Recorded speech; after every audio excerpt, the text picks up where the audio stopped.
किस चीज़ का मेजरमेंट होता है, तो पहला आंसर जो है, पहले क्वेश्चन का जो आंसर हो जाएगा वो हो जाएगा हॉटनेस। मतलब इसका क्या हुआ, इसका मतलब ये हुआ कि किसी भी ऑब्जेक्ट की जो हॉटनेस होती है that is measured by its temperature. जो टेम्परेचर हम लोग मेजर करते हैं वो क्या होता है, वो किसी भी सब्सटेंस की हॉटनेस होती है। तो इसका आंसर हो जाएगा A part, that is hotness.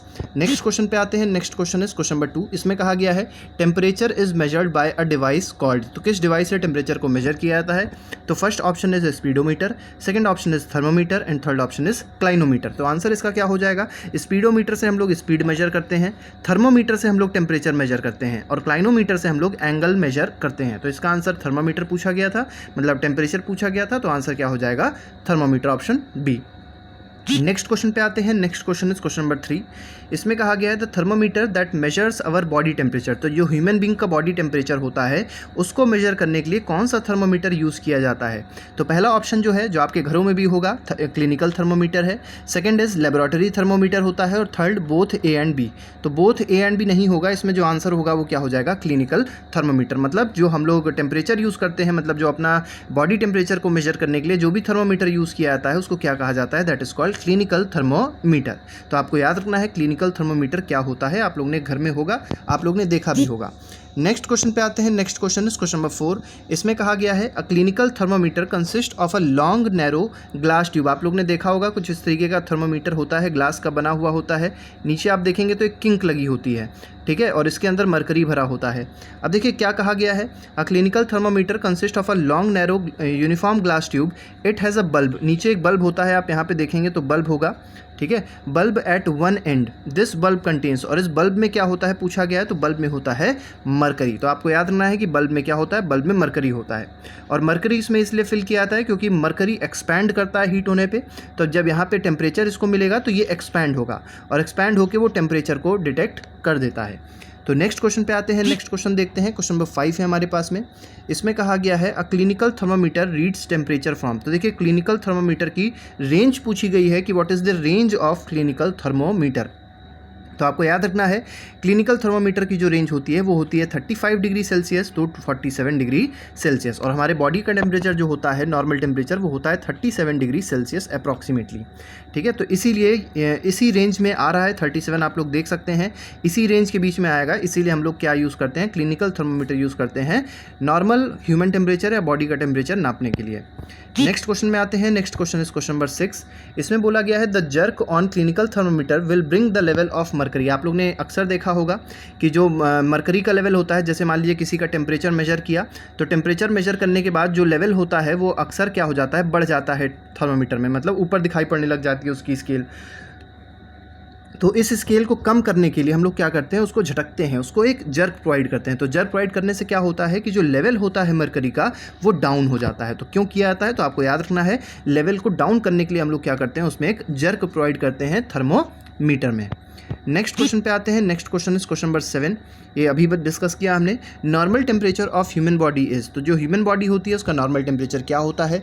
तो देखिए यहाँ पे तीनों को यूनिट चेंज कर दी है, क्योंकि बच्चे अक्सर क्या करते हैं 37 डिग्री तो याद कर लेते हैं लेकिन यूनिट नहीं याद करते। तो आपको यूनिट भी याद करनी है। फ़ारेनहाइट है, फ़ारेनहाइट अलग यूनिट है, सेल्सियस है, सेल्सियस अलग यूनिट है, केल्विन अलग यूनिट है। तो हमको याद रखना है कि जो ह्यूमन बॉडी का टेम्परेचर होता है वो कितना होता है, नॉर्मल टेम्परेचर 37 डिग्री सेल्सियस होता है, अप्रॉक्सीमेटली 37.2 होता है, लेकिन ऑप्शन के हिसाब से हम लोग कितना देखेंगे, 37 डिग्री सेल्सियस ही देखेंगे। नेक्स्ट क्वेश्चन देखते हैं, क्वेश्चन नंबर 8 है हमारे पास में।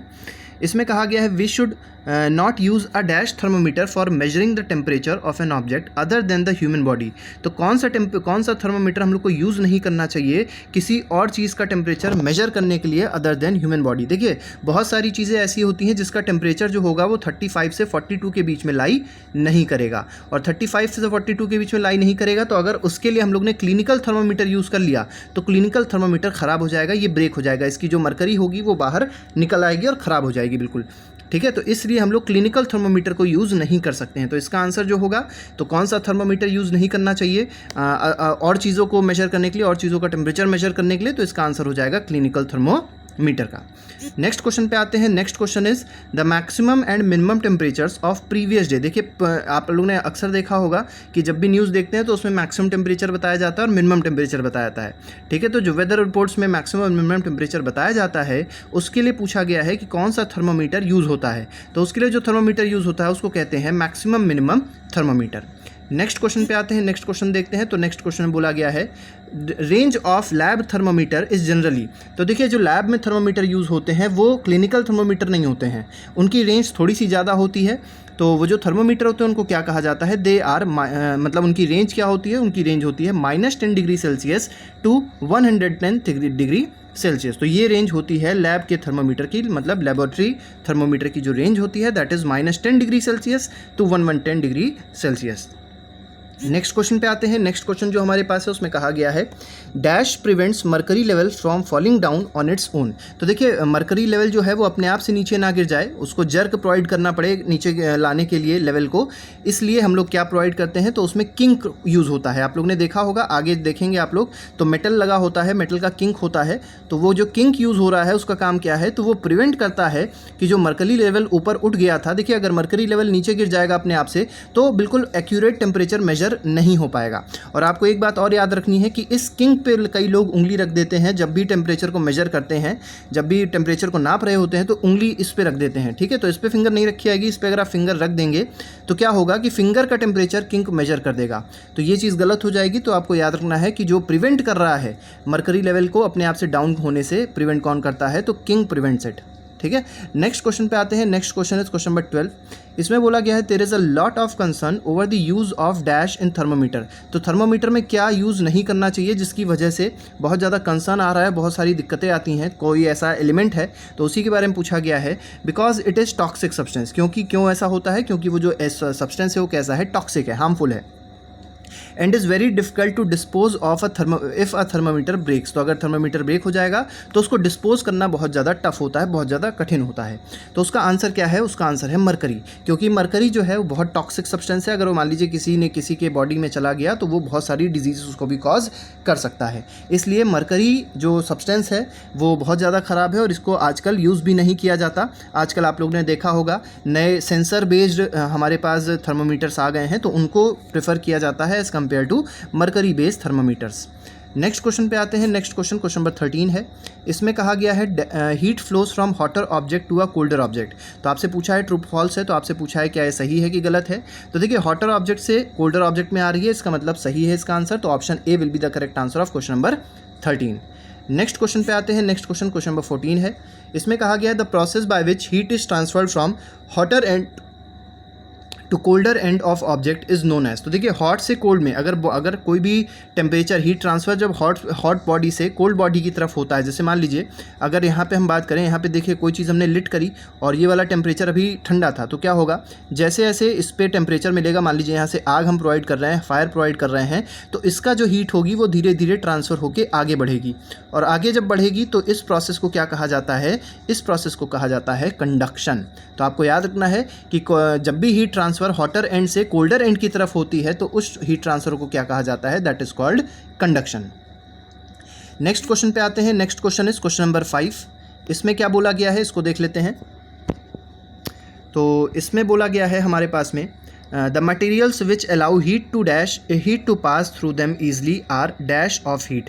तो देखिए जो हीट अलाउ करेंगे पास होने के लिए उनको क्या कहा जाएगा, तो बहुत सिंपल सा क्वेश्चन है, दे आर कॉल्ड कंडक्टर्स। जो अलाउ नहीं करते हैं हीट पास होने से, मतलब जिसमें that are poor conductor of heat and electricity, they are called insulators. और जो कभी कभी टेम्परेचर इंक्रीज करने पे गुड कंडक्टर हो जाएंगे और टेम्परेचर डिक्रीज करने पे पुअर कंडक्टर हो जाएंगे, उनको क्या कहा जाता है, दे आर सेमी कंडक्टर्स। मतलब इनके पास दोनों की प्रॉपर्टीज़ होती है, they have the properties of insulators as well as conductors. आपको सेमीकंडक्टर का एग्जांपल देना है, आप कमेंट बॉक्स में जरूर सेमीकंडक्टर का एग्जांपल लिख के दीजिएगा कि सेमीकंडक्टर का एग्जांपल क्या है। अक्सर सेमीकंडक्टर्स को इलेक्ट्रॉनिक इंडस्ट्रीज में यूज़ किया जाता है।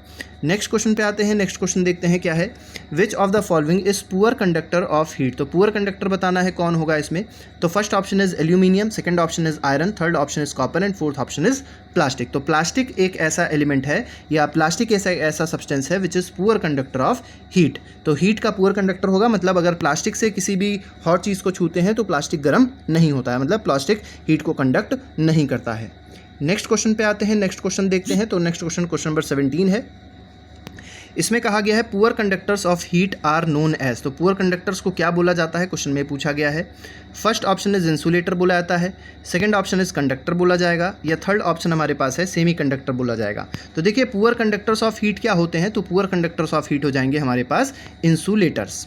नेक्स्ट क्वेश्चन देखते हैं। Next question is question number 18।